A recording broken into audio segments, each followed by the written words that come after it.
Sommes-nous seuls dans l'univers? Ou bien y a-t-il d'autres planètes Terre? De tout temps, on s'est posé la question. On a enfin une chance de connaître la réponse. Sur les 50 milliards d'étoiles de type solaire de notre galaxie, 1 sur 5 est susceptible de posséder une planète habitable. Si je vous dis que vous avez une chance sur 5 de gagner au loto, c'est sûr que vous jouez. Il doit forcément exister un autre environnement propice à la vie, c'est sûr. Découvrir une autre Terre pouvant accueillir la vie est désormais à notre portée.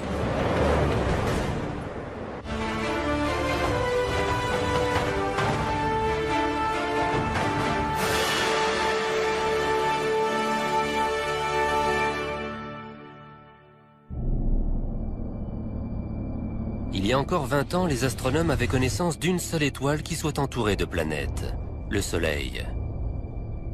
On ignorait si les autres étoiles de la galaxie avaient des planètes. Pendant des milliers d'années, c'était impossible de le savoir. Peut-être que le Soleil était unique et qu'on avait eu un coup de chance. Mais en 1995, les astronomes découvrent une planète géante gazeuse appelée 51 Pégasi b. Elle ressemble à notre Jupiter, mais elle se trouve à 50 années-lumière de la Terre.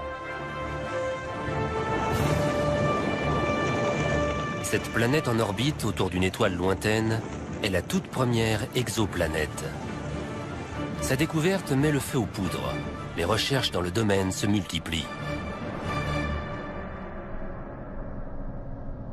C'est une époque bénie en la matière. Des centaines d'exoplanètes sont découvertes chaque année. Beaucoup d'étoiles dans la galaxie sont dotées d'une planète. Elles sont même nombreuses à en avoir plusieurs.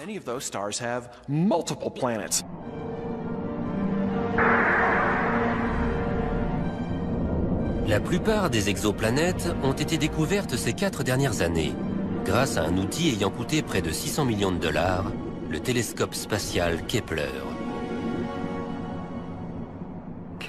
Pour la première fois dans l'histoire de l'humanité, Kepler nous a appris que notre Terre n'était ni unique, ni même rare. Kepler repère les étoiles dont le rayonnement diminue de manière périodique. Cette baisse, parfois infime, prouve qu'une planète vient de passer devant une étoile. Kepler observe depuis l'espace une toute petite partie du ciel. Il observe 150 000 étoiles à la recherche d'un élément qui révèle la présence de planètes en orbite autour d'elle. Chaque fois qu'une planète passe devant son étoile, elle bloque un peu de sa lumière. En mesurant la luminosité, on voit qu'elle baisse, puis qu'elle remonte une fois que la planète est passée.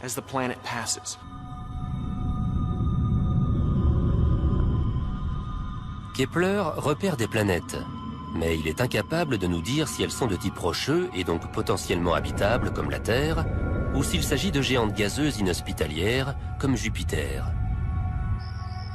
Pour ce faire, les astronomes ont recours au plus puissant des télescopes terrestres.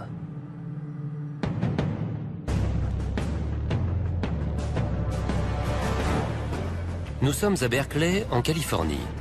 Il est 21 h, mais la journée de Geoff Marcy commence à peine. Ce soir, il va contrôler à distance le télescope Keck, installé sur le point culminant de Hawaï, afin d'étudier les centaines de nouvelles exoplanètes que Kepler a découvertes. Caroline, qu'on voit dans la vidéo du bas, se trouve dans les locaux du télescope Keck, à 600 mètres d'altitude, sur les flancs du volcan Mauna Kea. On lui fournit les coordonnées de chaque étoile. Ensuite, elle opère cet énorme télescope pour qu'il les étudie. Elle devrait être en plein milieu. Là. Ouais, c'est ça, c'est magnifique. Ok, on peut y aller. Ok, voyons un peu cette première étoile. Keck mesure l'attraction gravitationnelle qu'exercent ces étoiles sur leur planète. Geoff Marcy en déduit la masse et la composition de ces planètes, ainsi que la distance qui les sépare de leur étoile. Ce qu'on cherche avant tout, c'est si ces planètes possèdent, comme la Terre, une surface ferme sur laquelle l'eau peut former des flaques et sur laquelle une espèce technologiquement avancée pourrait évoluer. Ou au contraire, si ce sont des géantes gazeuses incapables d'abriter la vie telle qu'on la connaît. Si une planète est rocheuse, Geoff calcule la distance qui la sépare de son étoile. Comme boucle d'or, il cherche la température parfaite. Elle doit être ni trop chaude, ni trop froide. La température doit permettre à l'eau d'exister à l'état liquide. Si on est trop près de l'étoile, l'eau va s'évaporer. Si on est trop loin, elle va geler. Dans cette zone habitable, on peut trouver de l'eau liquide, et donc peut-être la vie. Quelques années de recherche et 2 super télescopes ont suffi aux astronomes pour réaliser un calcul jusqu'alors inconcevable. En se basant sur une toute petite portion du ciel, ils ont obtenu par extrapolation le nombre de planètes habitables qui pourraient se trouver dans la Voie lactée.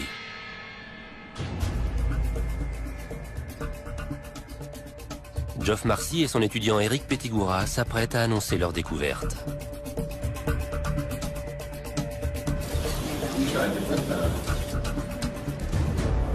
Bienvenue à la réunion d'information Kepler. Je vous prie d'accueillir Eric Pettigura. Je suis heureux de vous annoncer que 22% des étoiles de type solaire possèdent une planète dans la zone habitable qui fasse entre 1 et 2 fois la taille de la Terre et qui baigne dans la même intensité lumineuse. C'est un véritable événement. Ces 22% signifient qu'il existe potentiellement 11 milliards de planètes habitables dans la Voie lactée. Faites une pile de billets de $1, un pour chacune de ces planètes, vous irez 3 fois plus loin que la Station spatiale internationale. 1 sur 5. Ça veut dire des milliards de planètes rien que dans la Voie lactée. C'est une révélation cruciale quand on cherche la vie dans l'espace. C'est une avancée historique. Maintenant, il s'agit de savoir s'il y a de la vie sur de telles planètes. C'est ce qu'on va essayer de faire.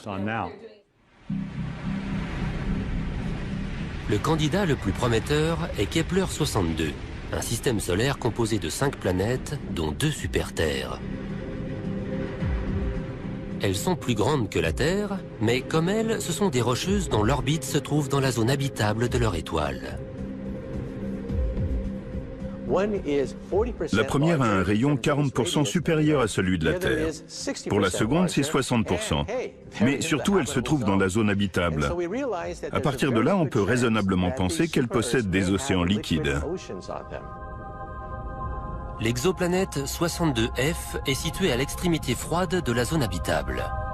À cette distance, si de l'eau s'y trouve, c'est sans doute sous la forme de glace.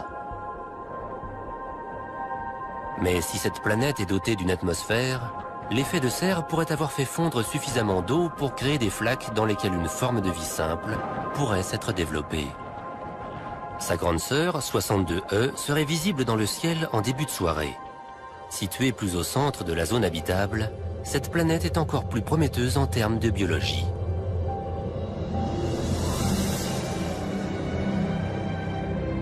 Les astronomes y entrevoient un possible paradis, doté de tous les ingrédients nécessaires à la vie. Des océans parsemés de chapelets d'îles baignant dans une température tropicale. Sur Terre, ce type d'environnement est on ne peut plus favorable au développement de la vie.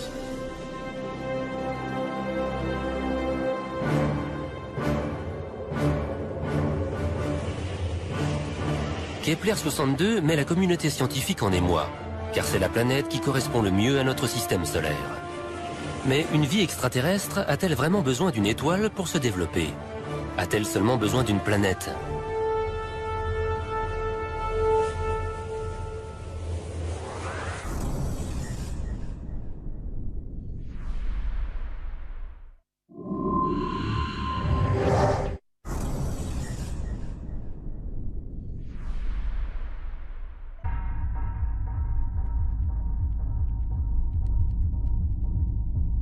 Rien que dans notre galaxie, il pourrait y avoir 11 milliards d'exoplanètes en orbite autour d'étoiles comparables à notre Soleil en termes de taille et de luminosité.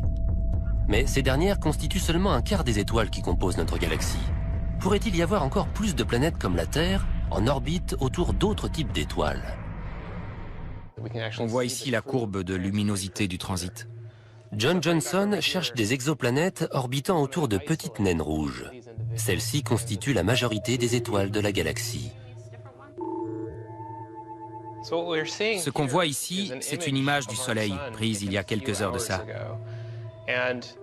Ici, on voit une image d'artiste de ce à quoi ressemble une naine rouge. Les naines rouges sont si petites et si peu lumineuses qu'elles sont invisibles à l'œil nu depuis la Terre. Mais si on pouvait les voir, voici à quoi ressemblerait le ciel. Les naines rouges sont 3 fois plus nombreuses que les autres étoiles, et de nombreuses planètes semblables à la Terre gravitent autour d'elles. On sait qu'une naine rouge a environ 1,5 planètes. C'est une moyenne globale. Cela veut dire qu'il y a environ 200 milliards de planètes de la taille de la Terre en orbite autour de naines rouges dans la galaxie.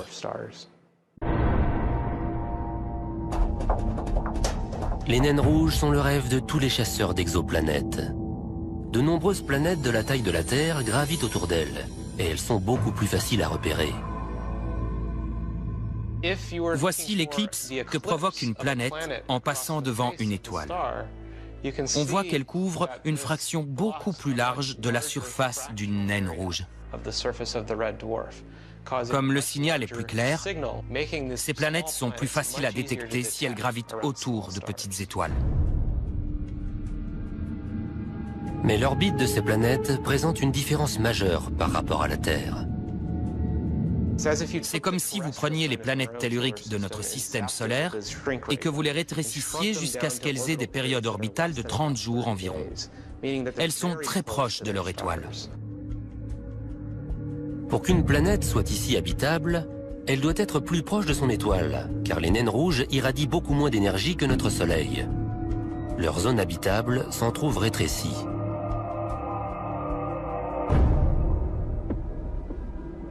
La surface d'une planète habitable gravitant autour d'une naine rouge baignerait dans une lumière cramoisie. Il suffirait de lever la tête pour apercevoir d'autres rocheuses. Certaines sembleraient 8 fois plus grandes que notre Lune et traverseraient le ciel en moins d'1 heure.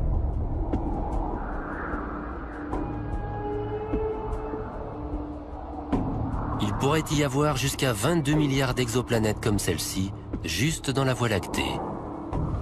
Cela signifie que pour chaque exotère baignant dans la lumière d'un soleil, il y en aurait 2 de plus dans le halo d'une naine rouge.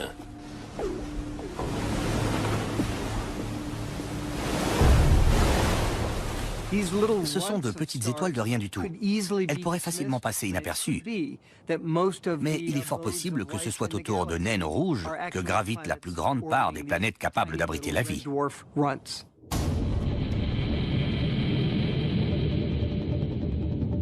Il y a 20 ans, nous avions connaissance d'une seule planète pouvant accueillir la vie. Aujourd'hui, ce nombre pourrait bien être passé à 33 milliards. Soit 5 planètes par terrien, hommes, femmes ou enfants. Mais ce chiffre, pourtant colossal, pourrait être en deçà de la réalité.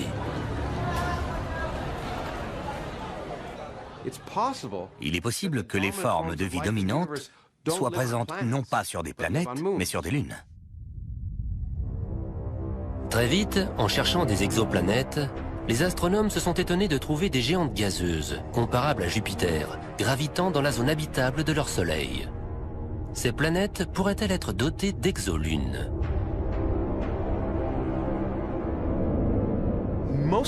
On découvre surtout des planètes de la taille de Jupiter. Mais parmi elles, beaucoup se trouvent à une distance de leur étoile comparable à la distance Terre-Soleil. Donc même si elle est inhospitalière, une telle planète pourrait avoir une lune dotée d'une atmosphère sur laquelle la vie pourrait se développer. Le plus vaste de ces mondes rocheux pourrait ressembler à notre planète. Il pourrait y avoir des milliards d'exolunes dans l'univers. Certaines avec une surface de glace recouvrant des océans, d'autres, volcaniques, crachant leurs entrailles dans l'espace, et même des paradis fourmillants de vie. Pour repérer des exolunes, David Kipping cherche une double diminution dans la courbe de luminosité d'une étoile.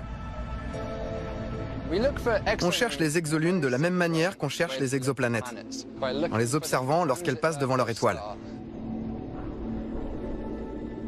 Si une exoplanète possède une lune, on observe une baisse importante due à l'exoplanète, puis une baisse plus petite à droite ou à gauche qu'on attribue à la lune.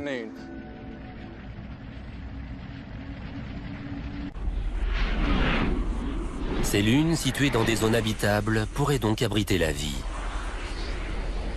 Mais grâce à une bizarrerie géologique, il est également possible que des lunes se trouvant à des millions de kilomètres d'une zone habitable soient de potentielles candidates. Les exoplanètes ont une seule manière de se réchauffer. Elles utilisent le rayonnement de leur étoile. Mais les lunes ont deux possibilités. La chaleur de leur étoile, mais aussi le réchauffement par effet de marée. Une lune a souvent une orbite elliptique. La distance qui la sépare de sa planète est donc variable.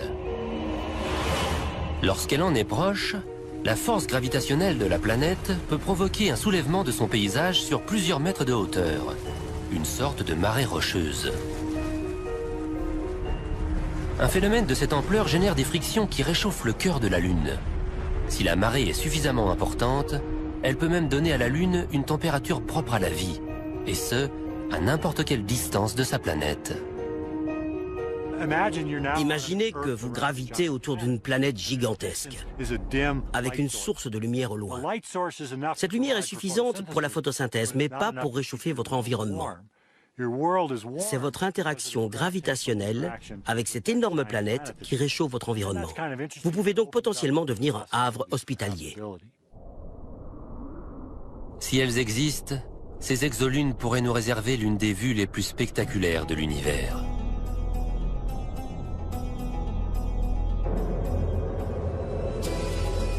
Imaginez un monde rocheux semblable au nôtre, doté d'océans, de montagnes, mais avec dans le ciel une gigantesque planète entourée d'un anneau, ainsi qu'une autre lune, en perpétuelle éruption. Les exolunes semblent tout droit sorties d'une œuvre de science-fiction.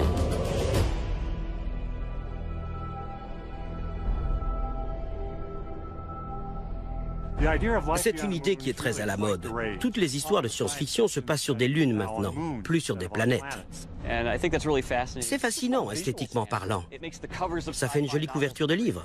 Une planète avec son anneau, surplombant une ville extraterrestre. Mais s'agit-il encore de science-fiction ? S'il existe des lunes semblables à la Terre et abritant la vie, on les découvrira dans les 2 prochaines années. Avec des milliards de lunes et de planètes habitables dans l'univers, comment ne pas croire à l'existence d'une vie extraterrestre ? Une étonnante stratégie devrait bientôt permettre aux chercheurs d'en apporter la preuve.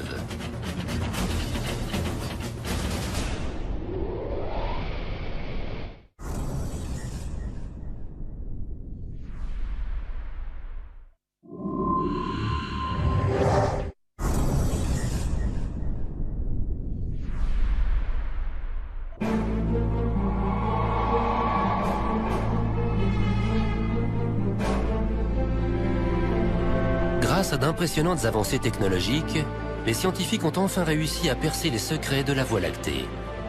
La Terre n'est pas unique. Des dizaines de milliards d'autres planètes et de lunes potentiellement habitables sont disséminées dans toute la galaxie.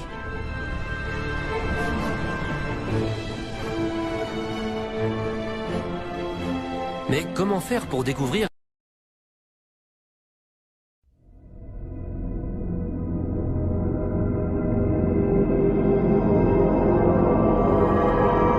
si elle porte la vie lorsqu'elle se trouve si loin de nous? Vous allez me dire, pourquoi est-ce qu'on ne va pas visiter ces exoplanètes? On prend une fusée et on y va. Je vous répondrai que c'est impossible. Elles sont trop loin.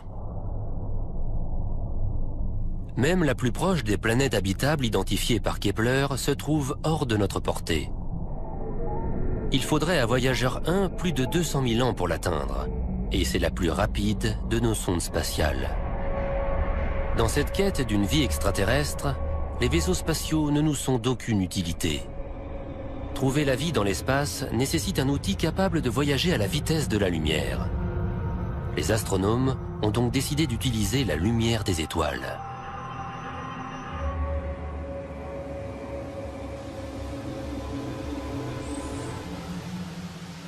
Il y a plusieurs centaines d'années, on a réalisé qu'on pouvait décomposer la lumière des étoiles selon les couleurs de l'arc-en-ciel pour étudier leurs constituants. Voici l'arc-en-ciel correspondant à la lumière émise par notre Soleil. Les intervalles noirs, appelés lignes d'absorption, sont une sorte de signature. Ils indiquent aux scientifiques la composition chimique de l'atmosphère du Soleil. Comme les empreintes digitales, qui sont spécifiques à chaque être humain, les empreintes chimiques, ces lignes d'absorption que l'on voit dans le spectre de l'arc-en-ciel d'un objet, nous donnent énormément d'informations sur sa composition. Si l'atmosphère d'une étoile possède une signature, celle d'une planète doit également en être dotée. Et il existe des signatures chimiques que seule la vie peut produire. Pour les chercheurs d'exoplanètes, identifier une biosignature équivaudrait à trouver le Saint Graal, notamment s'il s'agit d'oxygène. L'air que nous respirons a été produit par des organismes unicellulaires microscopiques qui ont rejeté des petites quantités d'oxygène pendant des milliards d'années jusqu'à créer les niveaux d'oxygène actuels. C'est la façon la plus simple de repérer la vie n'importe où dans l'univers, car il ne peut y avoir d'oxygène libre dans l'atmosphère que s'il y a de la vie.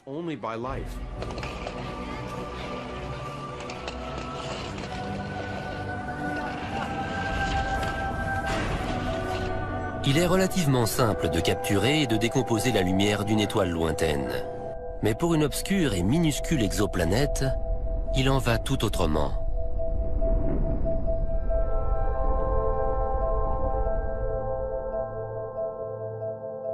L'étoile est très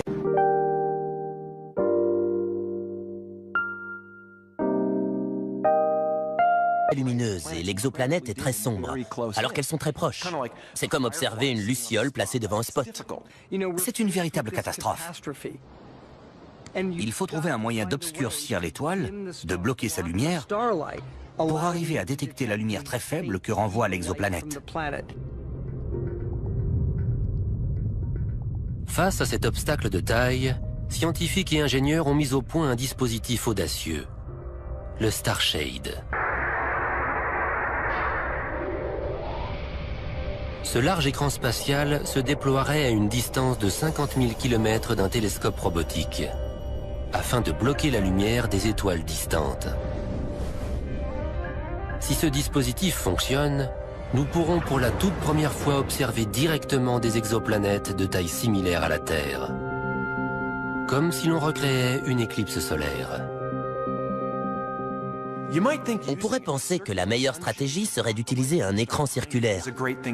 Mais il y a un problème, c'est que la lumière se courbe. Elle contourne les bords de l'écran et revient vers son centre, ce qui gâche complètement ce que vous étiez en train d'essayer de faire, à savoir bloquer la lumière. En forme de fleur, Starshade empêche la lumière de contourner l'écran. Il faut installer de petites extensions, comme des pétales, tout autour de cet écran circulaire. Ça éloigne la lumière de son centre et ça l'obscurcit pour que l'exoplanète puisse bien ressortir. À condition que Starshade puisse un jour décoller. Abandonné pendant des années, le projet vient d'être repris par une équipe déterminée à prendre, grâce à lui, la première photographie d'une exoterre. Aujourd'hui, les ingénieurs de la NASA testent le mécanisme chargé d'ouvrir les délicats pétales de Starshade une fois que ce dernier aura été déployé dans l'espace. Cette armature aura la taille d'une maison. Chacun de ces 60 points devra être placé au micromètre près. C'est notre troisième essai. À chaque fois, on fait autrement, parce qu'il se passe toujours quelque chose que l'on n'avait pas prévu. Sans doute qu'aujourd'hui, aussi, on aura des surprises. Les ingénieurs observent le déploiement de cette délicate structure. Ils sont prêts à interrompre le test à tout moment. Attendez, doucement.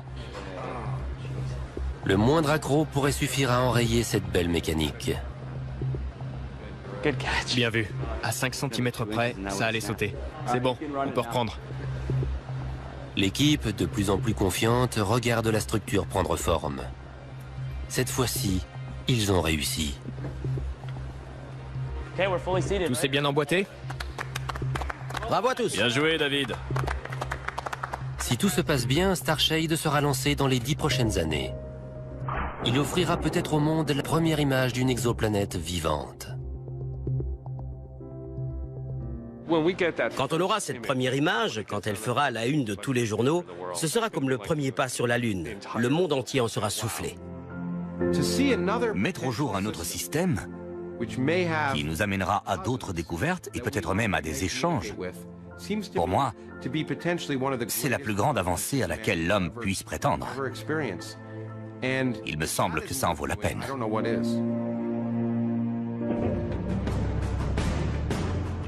À présent, on sait qu'il y a des milliards d'exoplanètes comme celle-ci.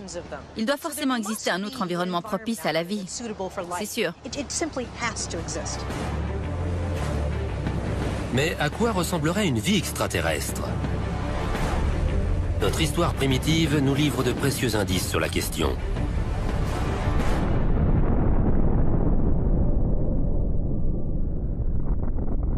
La Terre est née du chaos cosmique qui régnait il y a 4,5 milliards d'années.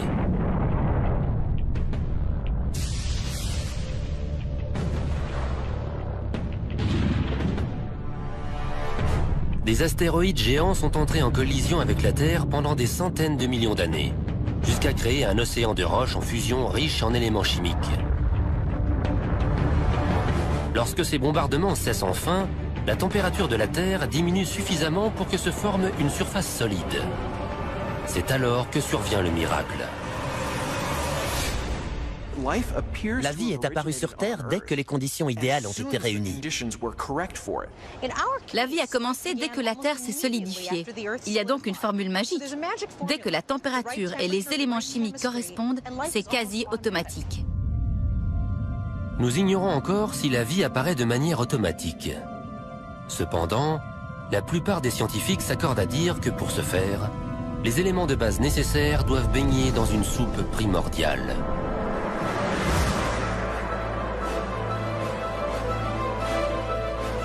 Toute vie, qu'elle soit animale ou végétale, qu'elle peuple le ciel ou les entrailles de la Terre, est fondée sur la même base chimique.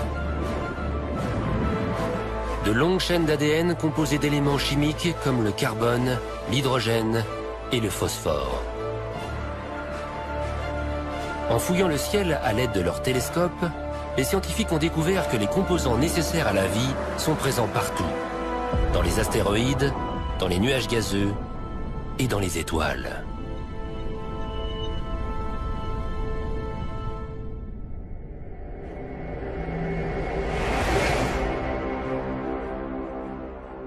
Le plus gros de l'univers est composé des mêmes éléments, ceux qui composent les planètes, ceux qui ont créé la vie sur Terre. Ces éléments sont sans doute présents partout dans l'univers.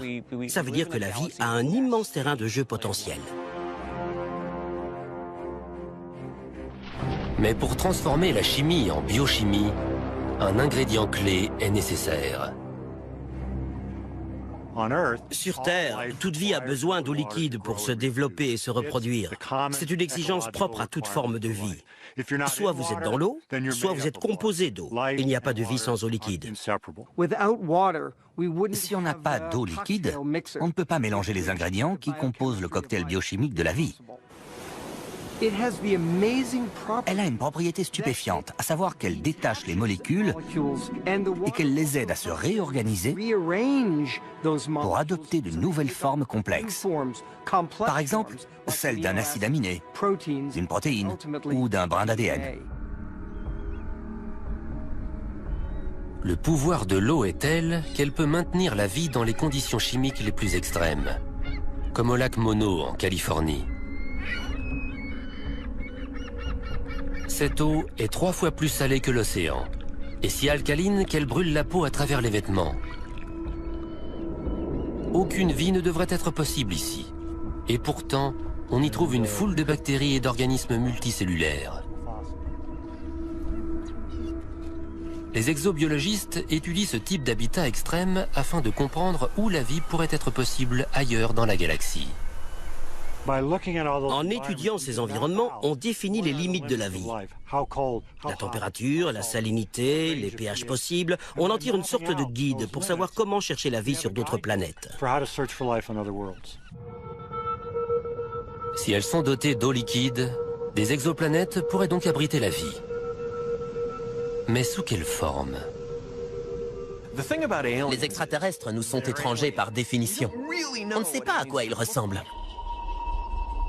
Des hypothèses sont toutefois possibles à partir de ce que nous savons de ces environnements. Sur les planètes gravitant autour de naines rouges, la végétation serait violette et non verte, afin de tirer un maximum d'énergie d'une lumière faible et rouge.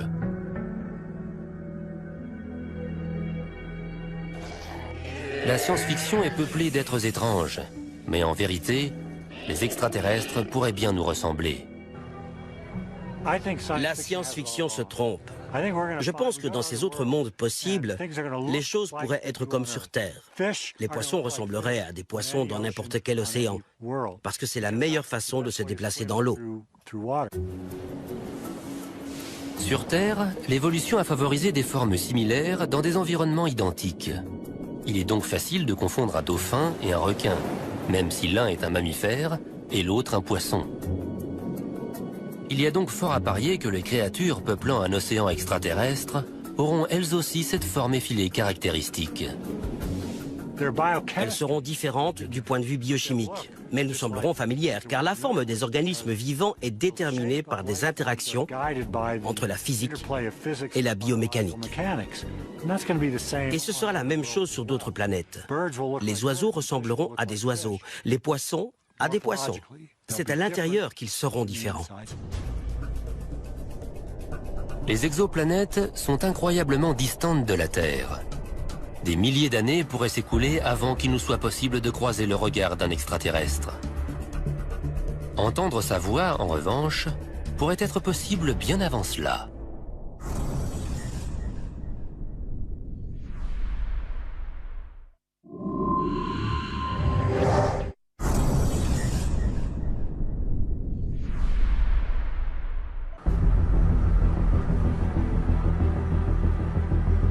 En Californie du Nord, 42 paraboles sont tournées vers le ciel dans l'espoir de capter des communications extraterrestres.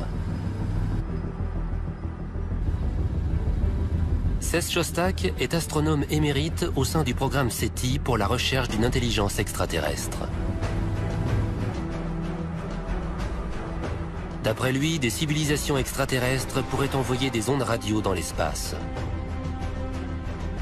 Le réseau d'antennes du télescope Allen attend patiemment un signe de leur part. Quand on cherche une forme d'intelligence dans l'espace, des extraterrestres, comme on dit, il y a différentes approches. On pourrait y aller nous-mêmes, mais il se peut qu'ils soient très loin et nos fusées ne suffiraient pas. On peut attendre qu'ils se posent dans le jardin, beaucoup de gens pensent que c'est déjà arrivé, mais pas moi. Et ce que nous faisons, c'est chercher des signaux, un signal radio ou un signal lumineux, quelque chose qui nous permette de les localiser.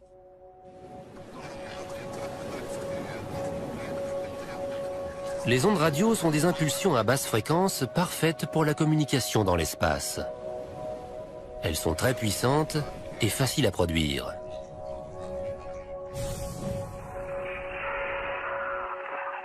Les ondes radio peuvent traverser les larges nuages de poussière qui bloquent les signaux lumineux.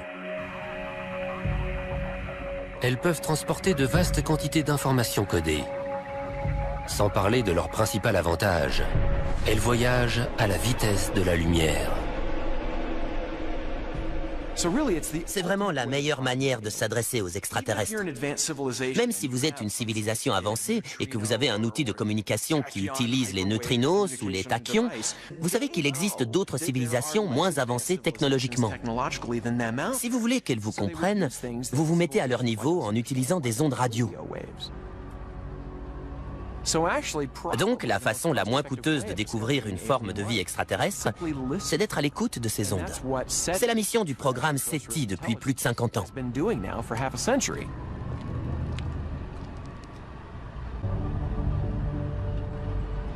Jusqu'ici, le programme n'a encore rien détecté. Les astronomes comme Cess restent optimistes et pensent que leur recherche sera payante sur le long terme. Mais le temps presse. Dans 50 ans, SETI aura scanné l'ensemble du ciel. S'il se prolonge, le silence radio renverra les scientifiques à la case départ. L'expérience donnera des résultats dans les 40 prochaines années. Si on n'a rien détecté d'ici là, il faudra en conclure que soit les extraterrestres n'existent pas, soit ils n'utilisent pas les ondes radio, soit on s'y est mal pris. Mais si ça doit marcher, ce sera très bientôt. Les ondes radio ne sont pas la seule manière dont les extraterrestres pourraient communiquer. S'ils sont présents dans des systèmes solaires comprenant plusieurs planètes rapprochées les unes des autres, ils pourraient utiliser des faisceaux laser pour communiquer d'une planète à l'autre. Geoff Marcy pense qu'il est possible de capter ces signaux laser à l'aide d'un télescope optique géant du type de Keck. Voici une étoile qui a deux planètes. À ce moment précis, elles sont alignées entre elles et avec la Terre. Donc, si les deux colonies communiquent entre elles d'une planète à l'autre à l'aide d'ondes radio ou de laser, on espère pouvoir intercepter cette communication.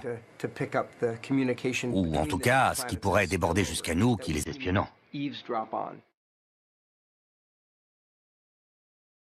Ce soir, pas de signaux laser. Mais qui sait ce que nous réserve demain? Si jamais E.T. nous contactait, que ferions-nous?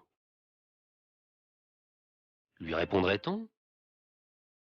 Lui expliquerait-on qui nous sommes, nos cultures et nos traditions? Nos avancées scientifiques? Et dans quelle langue? Il faudrait envoyer beaucoup d'informations, parce que la transmission n'irait sans doute que dans un sens. À 100 années-lumière de distance, le signal met 100 ans à arriver et 100 ans à revenir avec une réponse. Mieux vaut tout envoyer d'un coup. Moi, j'enverrai les serveurs de Google. Je leur enverrai Internet pour voir ce qu'ils en font.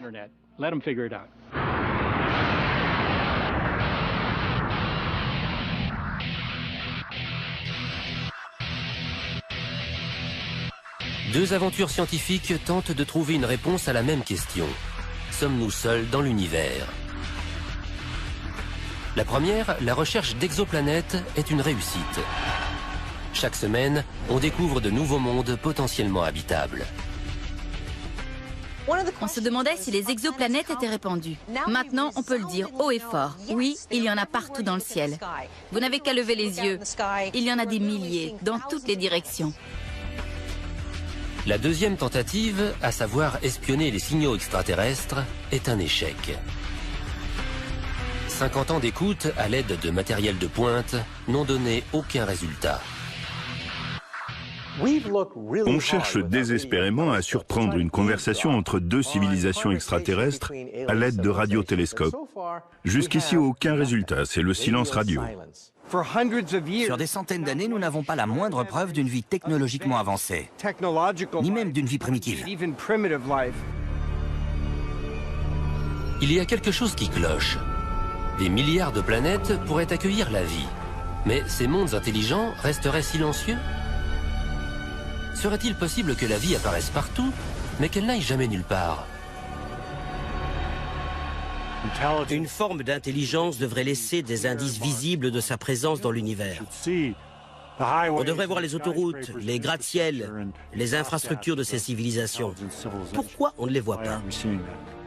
Où sont-ils? Pourquoi diable n'atterrissent-ils pas tout simplement sur la pelouse de la Maison-Blanche?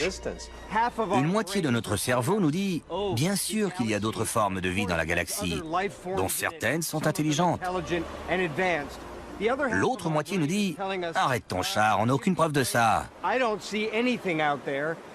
On est comme écartelés entre les deux.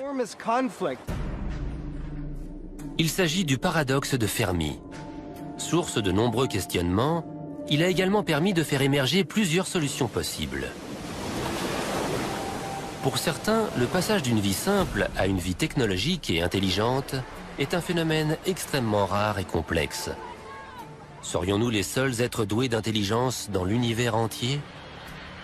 Est-il possible que l'humanité soit une bizarrerie, un pur fruit du hasard, un simple coup de dé dans le grand jeu de la biologie, alors que la plupart des exoplanètes habitables iraient leur bonhomme de chemin sans avoir aucune espèce intelligente avancée?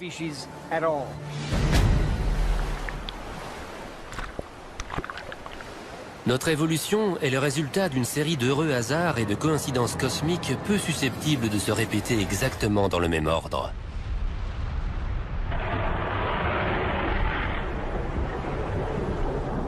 L'eau, par exemple. Il aurait suffi que la Terre en reçoive un peu plus pour que nous ne voyions jamais le jour.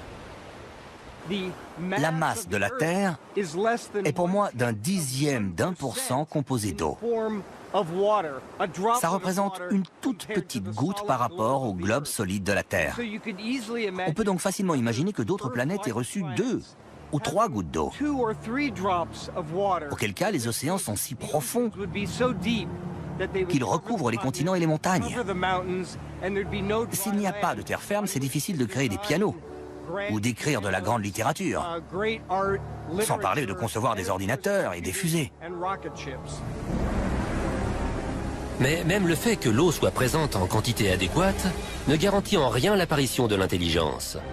En 4 milliards d'années de vie sur Terre, cela ne s'est produit qu'une seule fois. Les espèces évoluent dans le temps, mais leur intelligence ne se développe pas pour autant. Les dinosaures en sont le meilleur exemple. Ils ont survécu grâce à leur vitesse, à la longueur de leurs dents et à la solidité de leur carapace. Ils ont régné sur la Terre pendant 200 millions d'années, mais sans jamais développer la technologie dont nous, humains, sommes si fiers. Et sans un autre coup du sort cosmique survenu il y a 65 millions d'années, les dinosaures et leurs modestes cerveaux seraient peut-être restés l'espèce dominante sur Terre. L'intelligence est peut-être extrêmement rare, même si la vie existe partout. Dans ce cas, l'homme est peut-être encore plus précieux qu'on le croyait.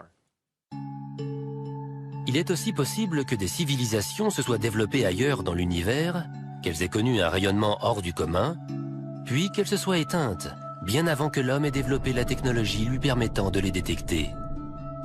L'intelligence est une arme à double tranchant.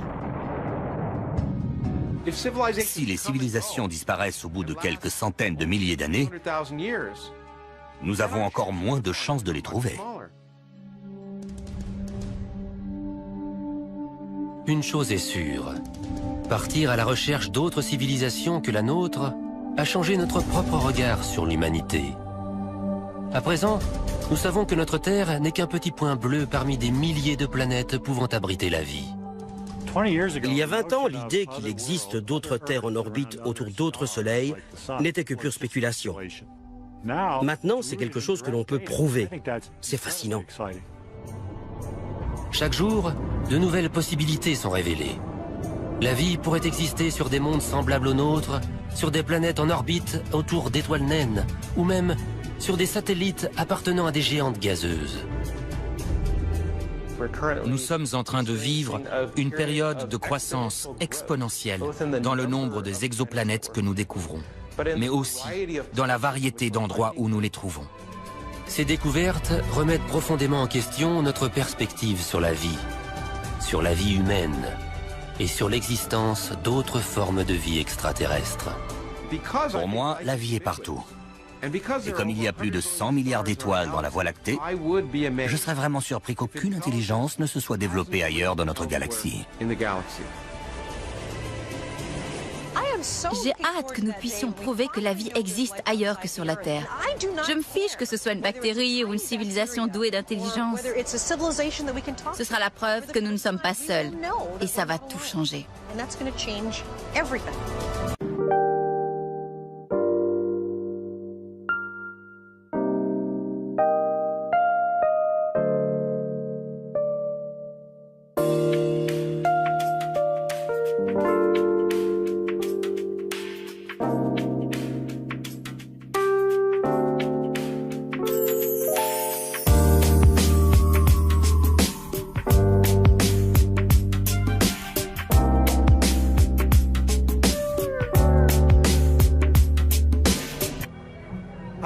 La science-fiction se trompe. Je pense que dans ces autres mondes possibles, les choses pourraient être comme sur Terre. Les poissons ressembleraient à des poissons dans n'importe quel océan, parce que c'est la meilleure façon de se déplacer dans l'eau. Sur Terre, l'évolution a favorisé des formes similaires dans des environnements identiques. Il est donc facile de confondre un dauphin et un requin, même si l'un est un mammifère et l'autre un poisson. Il y a donc fort à parier que les créatures peuplant un océan extraterrestre auront elles aussi cette forme effilée caractéristique. Elles seront différentes du point de vue biochimique, mais nous sembleront familières, car la forme des organismes vivants est déterminée par des interactions entre la physique et la biomécanique. Et ce sera la même chose sur d'autres planètes. Les oiseaux ressembleront à des oiseaux, les poissons à des poissons. C'est à l'intérieur qu'ils seront différents. Les exoplanètes sont incroyablement distantes de la Terre. Des milliers d'années pourraient s'écouler avant qu'il nous soit possible de croiser le regard d'un extraterrestre. Entendre sa voix, en revanche, pourrait être possible bien avant cela.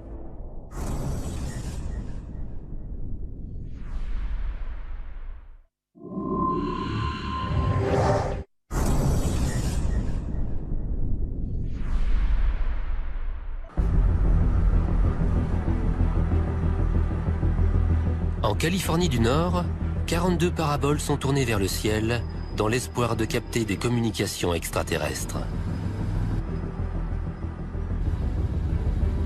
Seth Shostak est astronome émérite au sein du programme SETI pour la recherche d'une intelligence extraterrestre. D'après lui, des civilisations extraterrestres pourraient envoyer des ondes radio dans l'espace. Le réseau d'antennes du télescope Allen attend patiemment un signe de leur part. Quand on cherche une forme d'intelligence dans l'espace, des extraterrestres, comme on dit, il y a différentes approches. On pourrait y aller nous-mêmes, mais il se peut qu'ils soient très loin et nos fusées ne suffiraient pas. On peut attendre qu'ils se posent dans le jardin. Beaucoup de gens pensent que c'est déjà arrivé, mais pas moi. Et ce que nous faisons, c'est chercher des signaux. Un signal radio ou un signal lumineux, quelque chose qui nous permette de les localiser.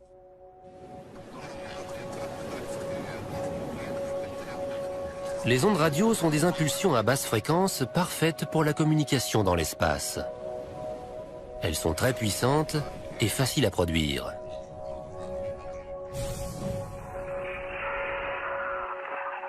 Les ondes radio peuvent traverser les larges nuages de poussière qui bloquent les signaux lumineux. Elles peuvent transporter... Les astronomes ont donc décidé d'utiliser la lumière des étoiles.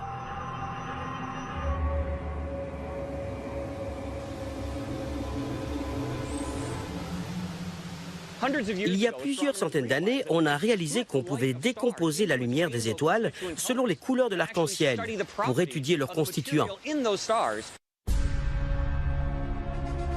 Voici l'arc-en-ciel correspondant à la lumière émise par notre Soleil. Les intervalles noirs, appelés lignes d'absorption, sont une sorte de signature. Ils indiquent aux scientifiques la composition chimique de l'atmosphère du Soleil. Comme les empreintes digitales, qui sont spécifiques à chaque être humain, les empreintes chimiques, ces lignes d'absorption que l'on voit dans le spectre de l'arc-en-ciel d'un objet, nous donnent énormément d'informations sur sa composition. Si l'atmosphère d'une étoile possède une signature, celle d'une planète doit également en être dotée. Et il existe des signatures chimiques que seule la vie peut produire. Pour les chercheurs d'exoplanètes, identifier une biosignature équivaudrait à trouver le Saint Graal, notamment s'il s'agit d'oxygène. L'air que nous respirons a été produit par des organismes unicellulaires microscopiques qui ont rejeté des petites quantités d'oxygène pendant des milliards d'années jusqu'à créer les niveaux d'oxygène actuels. C'est la façon la plus simple de repérer la vie n'importe où dans l'univers. Car il ne peut y avoir d'oxygène libre dans l'atmosphère que s'il y a de la vie.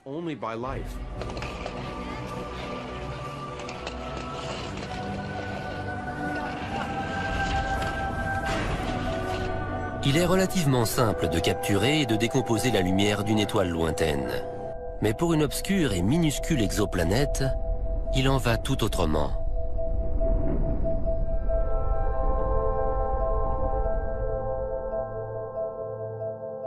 L'étoile est très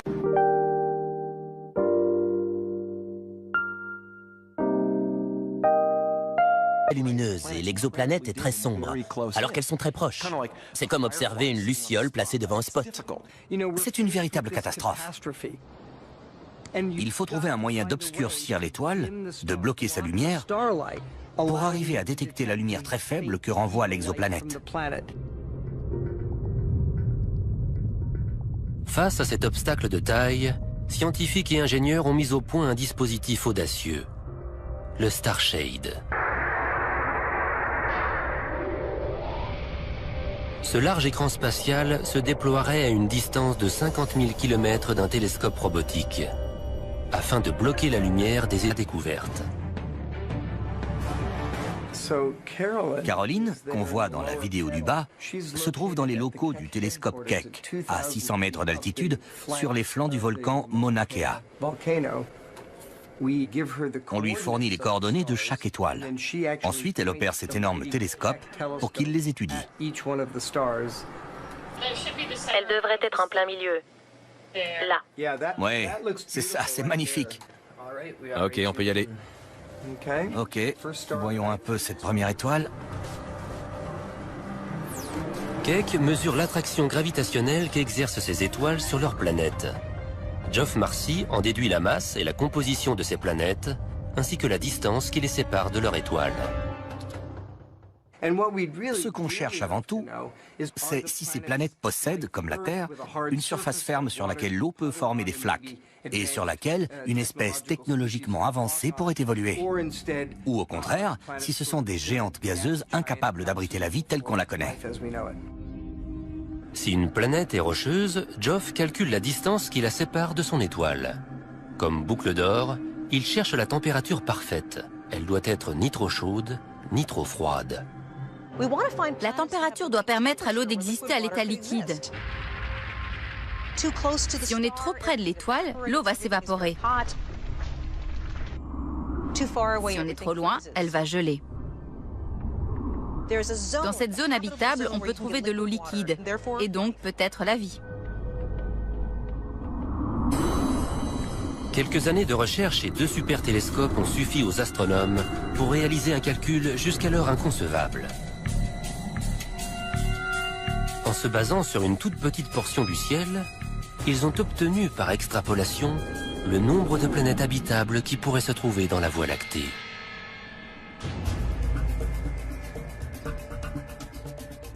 Geoff Marcy et son étudiant Eric Pettigura s'apprêtent à annoncer leur découverte.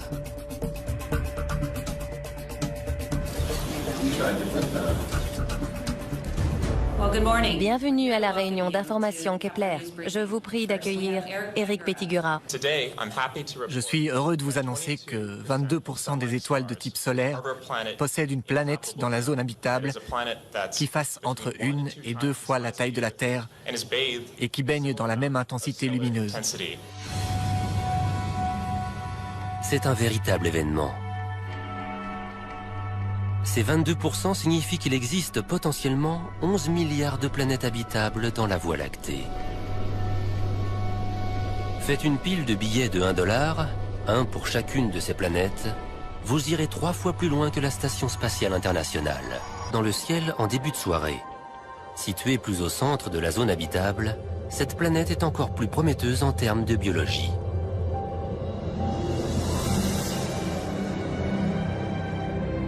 Les astronomes y entrevoient un possible paradis, doté de tous les ingrédients nécessaires à la vie. Des océans parsemés de chapelets d'îles baignant dans une température tropicale. Sur Terre, ce type d'environnement est on ne peut plus favorable au développement de la vie.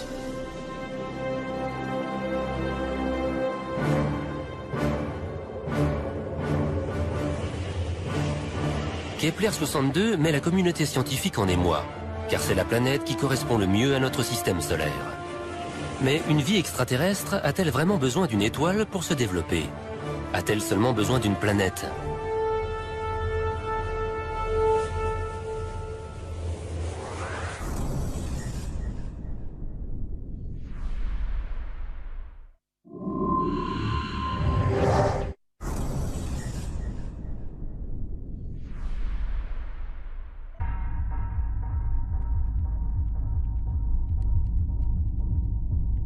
Rien que dans notre galaxie, il pourrait y avoir 11 milliards d'exoplanètes en orbite autour d'étoiles comparables à notre Soleil en termes de taille et de luminosité. Mais ces dernières constituent seulement un quart des étoiles qui composent notre galaxie. Pourrait-il y avoir encore plus de planètes comme la Terre en orbite autour d'autres types d'étoiles? On voit ici la courbe de luminosité du transit. John Johnson cherche des exoplanètes orbitant autour de petites naines rouges. Celles-ci constituent la majorité des étoiles de la galaxie. Ce qu'on voit ici, c'est une image du Soleil, prise il y a quelques heures de ça. Ici, on voit une image d'artiste de ce à quoi ressemble une naine rouge. Les naines rouges sont si petites et si peu lumineuses qu'elles sont invisibles à l'œil nu depuis la Terre. Mais si on pouvait les voir, voici à quoi ressemblerait le ciel. Les naines rouges sont 3 fois plus nombreuses que les autres étoiles, et de nombreuses planètes semblables à la Terre gravitent autour d'elles. On sait qu'une naine rouge a environ 1,5 planètes.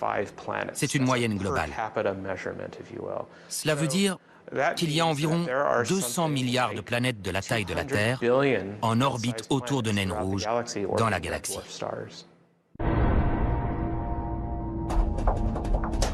Les naines rouges sont le rêve de tous les chasseurs d'exoplanètes. De nombreuses planètes de la taille de la Terre gravitent autour d'elles, et elles sont beaucoup plus faciles à repérer de l'univers.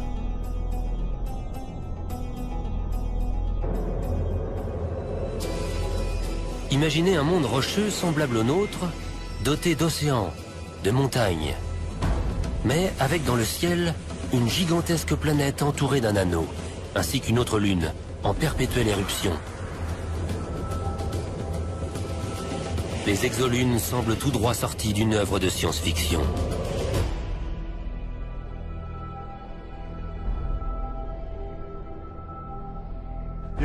C'est une idée qui est très à la mode. Toutes les histoires de science-fiction se passent sur des lunes maintenant, plus sur des planètes. C'est fascinant, esthétiquement parlant. Ça fait une jolie couverture de livre. Une planète avec son anneau, surplombant une ville extraterrestre. Mais s'agit-il encore de science-fiction? S'il existe des lunes semblables à la Terre et abritant la vie, on les découvrira dans les 2 prochaines années. Avec des milliards de lunes et de planètes habitables dans l'univers, comment ne pas croire à l'existence d'une vie extraterrestre? Une étonnante stratégie devrait bientôt permettre aux chercheurs d'en apporter la preuve.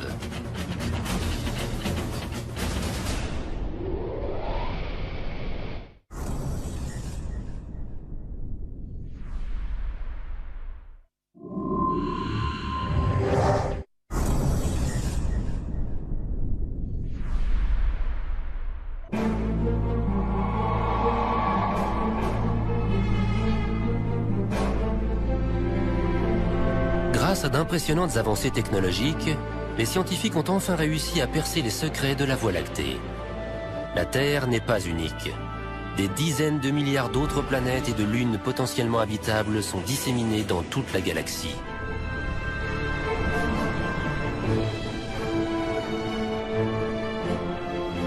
Mais comment faire pour découvrir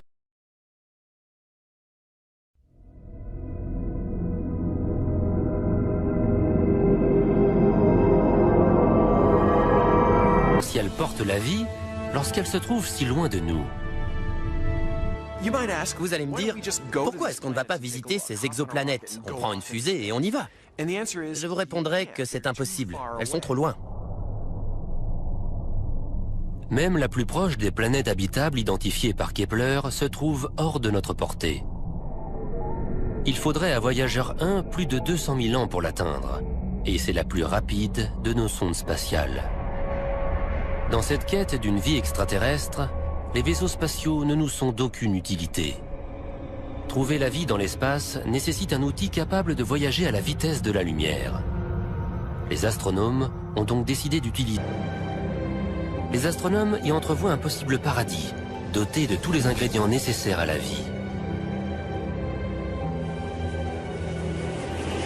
Des océans parsemés de chapelets d'îles baignant dans une température tropicale. Sur Terre, ce type d'environnement est on ne peut plus favorable au développement de la vie.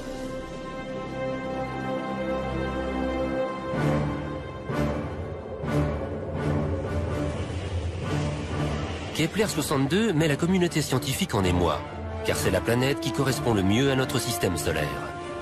Mais une vie extraterrestre a-t-elle vraiment besoin d'une étoile pour se développer? A-t-elle seulement besoin d'une planète?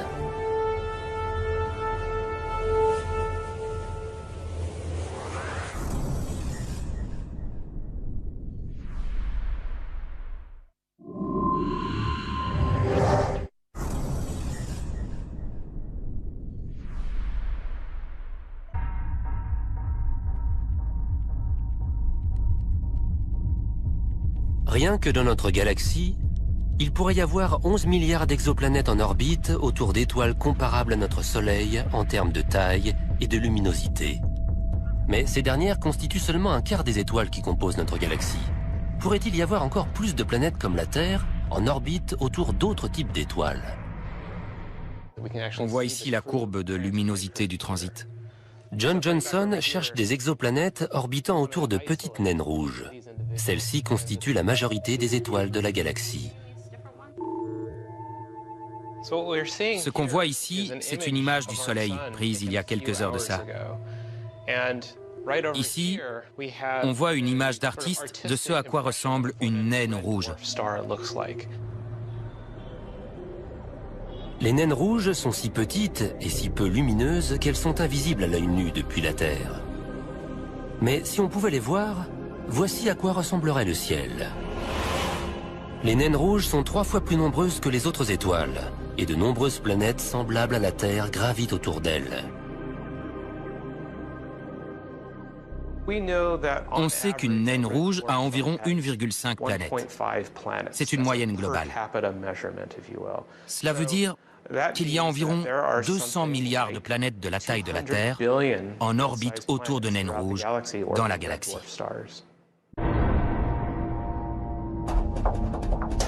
Les naines rouges sont le rêve de tous les chasseurs d'exoplanètes. De nombreuses planètes de la taille de la Terre gravitent autour d'elles, et elles sont beaucoup plus faciles à repérer.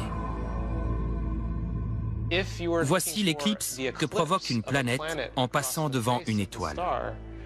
On voit qu'elle couvre une fraction beaucoup plus large de la surface. Iraient leur bonhomme de chemin sans avoir aucune espèce intelligente avancée?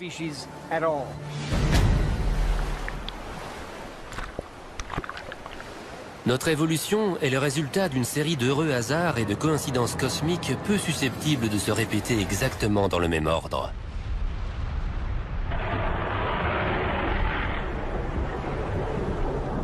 L'eau, par exemple. Il aurait suffi que la Terre en reçoive un peu plus pour que nous ne voyions jamais le jour. La masse de la Terre est pour moi d'un dixième d'1% composé d'eau. Ça représente une toute petite goutte par rapport au globe solide de la Terre. On peut donc facilement imaginer que d'autres planètes aient reçu 2 ou 3 gouttes d'eau. Auquel cas, les océans sont si profonds qu'ils recouvrent les continents et les montagnes. S'il n'y a pas de terre ferme, c'est difficile de créer des pianos ou d'écrire de la grande littérature, sans parler de concevoir des ordinateurs et des fusées. Mais même le fait que l'eau soit présente en quantité adéquate ne garantit en rien l'apparition de l'intelligence. En 4 milliards d'années de vie sur Terre, cela ne s'est produit qu'une seule fois. Les espèces évoluent dans le temps, mais leur intelligence ne se développe pas pour autant. Les dinosaures en sont le meilleur exemple. Ils ont survécu grâce à leur vitesse, à la longueur de leurs dents et à la solidité de leur carapace. Ils ont régné sur la Terre pendant 200 millions d'années, mais sans jamais développer la technologie dont nous, humains, sommes si fiers. Et sans un autre coup du sort cosmique survenu il y a 65 millions d'années, les dinosaures et leurs modestes cerveaux seraient peut-être restés l'espèce dominante sur Terre. L'intelligence est peut-être extrêmement rare, même si la vie existe partout. Dans ce cas, l'homme est peut-être encore plus précieux qu'on le croyait. Il est aussi possible que des civilisations se soient développées ailleurs dans l'univers, qu'elles aient connu un rayonnement hors du commun, puis qu'elles se soient éteintes, bien avant que l'homme ait développé la technologie lui permettant de les détecter. L'intelligence est une arme à double tranchant. Si les civilisations disparaissent au bout de quelques centaines de milliers d'années, nous avons encore moins de chances de les trouver. Une chose est sûre, partir à la recherche d'autres civilisations que la nôtre a changé notre propre regard sur l'humanité. À présent, nous savons que notre Terre n'est qu'un petit point bleu parmi des milliers de planètes pouvant abriter la vie.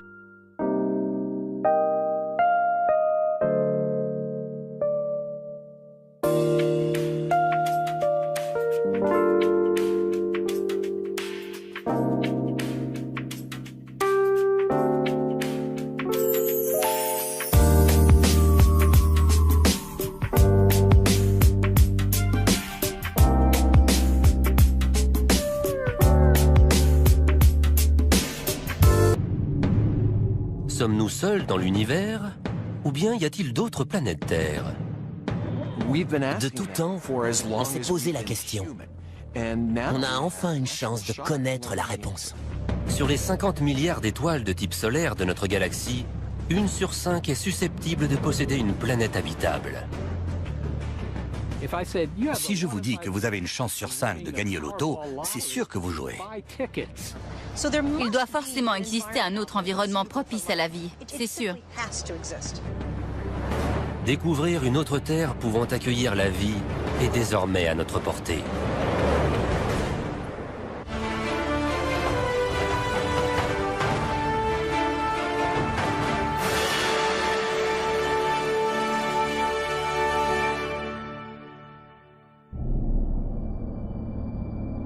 Il y a encore 20 ans, les astronomes avaient connaissance d'une seule étoile qui soit entourée de planètes, le Soleil. On ignorait si les autres étoiles de la galaxie avaient des planètes. Pendant des milliers d'années, c'était impossible de le savoir. Peut-être que le Soleil était unique et qu'on avait eu un coup de chance. Mais en 1995, les astronomes découvrent une planète géante gazeuse appelée 51 Pégasi b. Elle ressemble à notre Jupiter, mais elle se trouve à 50 années-lumière de la Terre. Cette planète en orbite autour d'une étoile lointaine est la toute première exoplanète. Sa découverte met le feu aux poudres. Les recherches dans le domaine se multiplient. C'est une époque bénie en la matière. Des centaines d'exoplanètes sont découvertes chaque année. Beaucoup d'étoiles dans la galaxie sont dotées d'une planète. Elles sont même nombreuses à en avoir plusieurs.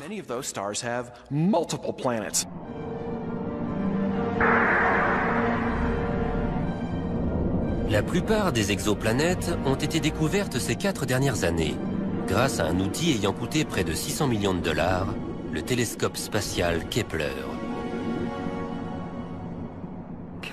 Pour la première fois dans l'histoire de l'humanité, Kepler nous a appris que notre Terre n'était ni unique, ni même rare.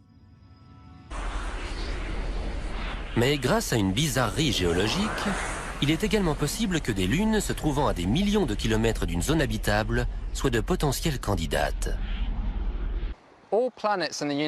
Les exoplanètes ont une seule manière de se réchauffer.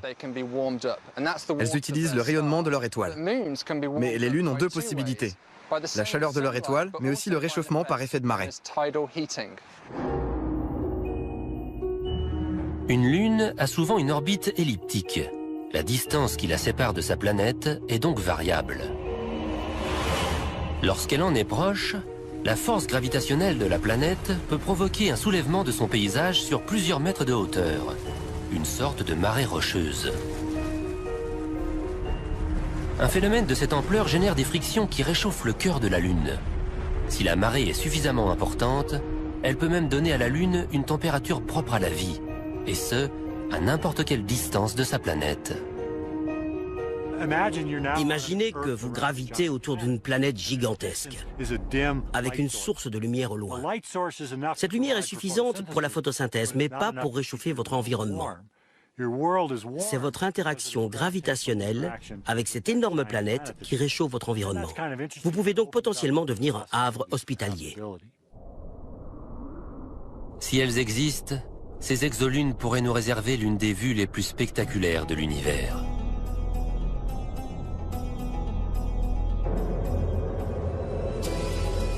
Imaginez un monde rocheux semblable au nôtre, doté d'océans, de montagnes, mais avec dans le ciel une gigantesque planète entourée d'un anneau, ainsi qu'une autre lune, en perpétuelle éruption.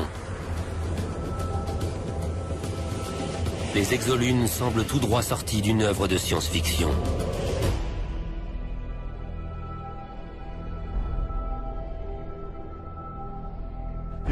C'est une idée qui est très à la mode. Toutes les histoires de science-fiction se passent sur des lunes maintenant, plus sur des planètes. C'est fascinant, esthétiquement parlant. Ça fait une jolie couverture de livre. Une planète avec son anneau, surplombant une ville extraterrestre. Mais s'agit-il encore de science-fiction ? S'il existe des lunes semblables à la Terre et abritant la vie, on les découvrira dans les 2 prochaines années. Avec des milliards de lunes et de planètes habitables dans l'univers, comment ne pas croire à l'existence d'une vie extraterrestre? Une étonnante stratégie devrait bientôt permettre aux chercheurs d'en apporter la preuve.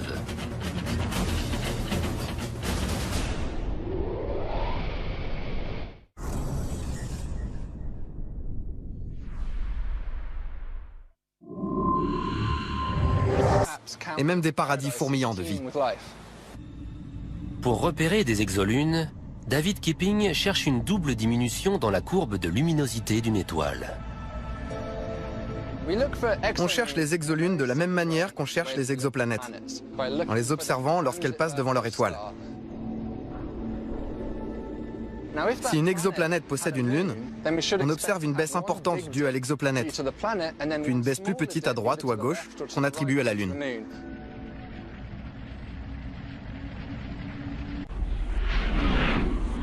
Ces lunes, situées dans des zones habitables, pourraient donc abriter la vie.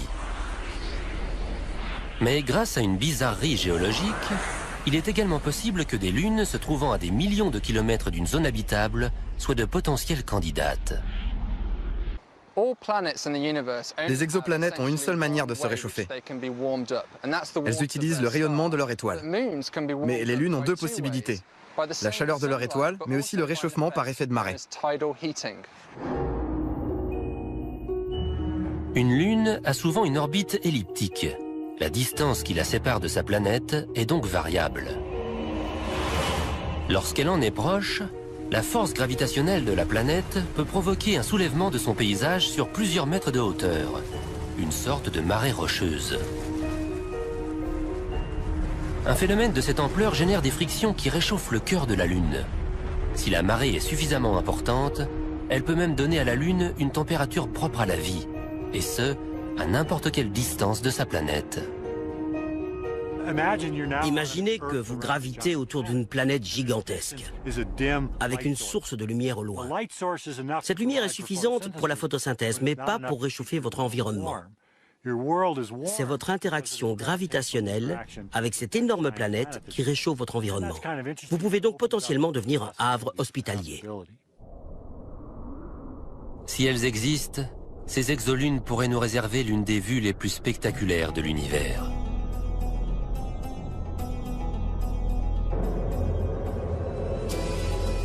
Imaginez un monde rocheux semblable au nôtre, doté d'océans, de montagnes, mais avec dans le ciel une gigantesque planète entourée d'un anneau, ainsi qu'une autre lune, en perpétuelle éruption.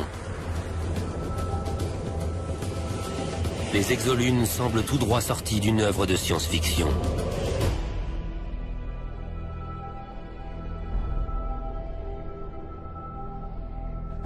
C'est une idée qui est très à la mode. Toutes les histoires de science-fiction se passent sur des lunes maintenant, plus sur des planètes. C'est fascinant, esthétiquement parlant. Ça fait une jolie couverture de livre. Une planète avec son anneau, surplombant une